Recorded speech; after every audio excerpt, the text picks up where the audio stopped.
বাংলাদেশ জামায়াতে ইসলামের বর্তমান আমির ডক্টর শফিকুর রহমানের মেয়াদ শেষ হচ্ছে চলতি বছরের ডিসেম্বরে। আর সামনেই জাতীয় নির্বাচন 2026 সালের ফেব্রুয়ারি মাসে।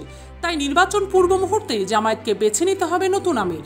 এখন জনমনে প্রশ্ন, কে হচ্ছেন পরবর্তী আমির? থাকছেন কি শফিকুর রহমানই, নাকি আসছেন একেবারে নতুন মুখ? জামায়াত ঘনিষ্ঠরা বলছেন, ডক্টর শফিকুর রহমান নেতৃত্বে আসার পর থেকে দলের ভাবমূর্তি ও জনপ্রিয়তার এসেছে ব্যাপক পরিবর্তন।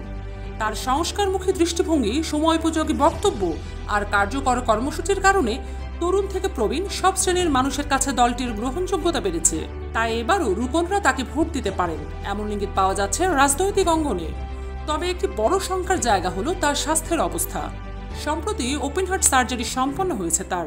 বর্তমানে তিনি চিকিৎসাধীন। ফলে নেতৃত্ব নির্বাচনী সিদ্ধান্ত অনেকটাই নির্ভর করছে তিনি শারীরিকভাবে আবার কতটা ফিট হয়ে উঠতে পারেন তার উপর।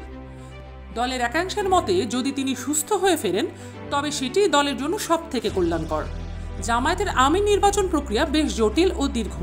গঠনতন্ত্র অনুযায়ী সারা দেশের সদস্য বা রুকনদের ভোট গ্রহণ একাধিক ধাপের কার্যক্রম সম্পন্ন করে তবেই চূড়ান্তভাবে নির্বাচন হয়। তাই অন্য দলের মতো সহজে অনুমান করা যায় না কে আসবেন নেতৃত্বে।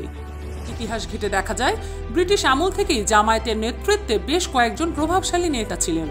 পাকিস্তান থেকে বাংলাদেশ পর্যন্ত আমির হয়েছেন মোট 6 জন। তাদের মধ্যে উল্লেখযোগ্য অধ্যাপক গোলাম আজম, মতিউর রহমান নিজামী ও মকবুল আহমেদ।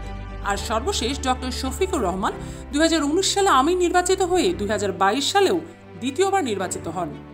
ডক্টর শফিকুর রহমানের রাজনৈতিক যাত্রা শুরু হয় ছাত্র রাজনীতি থেকে।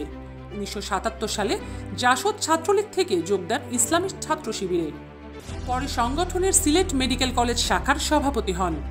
এরপর 1984 সালে জামায়াতে যোগ দিয়ে মূল রাজনীতিতে প্রবেশ করেন। সিলেট জেলা মহানগর আমির থেকে শুরু করে কেন্দ্রীয় সহকারী সেক্রেটারি, পরে সেক্রেটারি জেনারেল, ক্রমে দলীয় সর্বোচ্চ পদে আসীন হন তিনি। আমির নির্বাচনের আনুষ্ঠানিক প্রক্রিয়া অনুযায়ী জাতীয় কাউন্সিলের সদস্যরা সরাসরি গোপন ভোটে 3 বছরের জন্য নেতা বেছে নেন। এরপর নির্বাচিত আমির শপথ নেন কেন্দ্রীয় মসজিদে শুরা ও নির্বাহী পরিষদের সদস্যদের উপস্থিতিতে।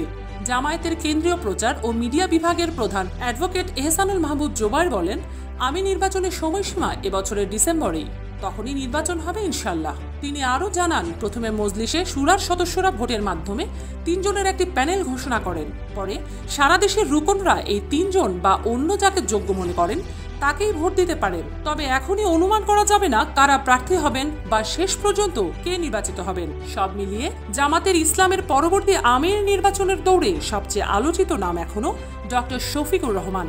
তবে তার স্বাস্থ্য পরিস্থিতি ও রুকনদের ভোটই নির্ধারণ করবে তিনি থাকবেন তৃতীয় মেয়াদে নাকি উঠে আসবেন নতুন নেতৃত্ব।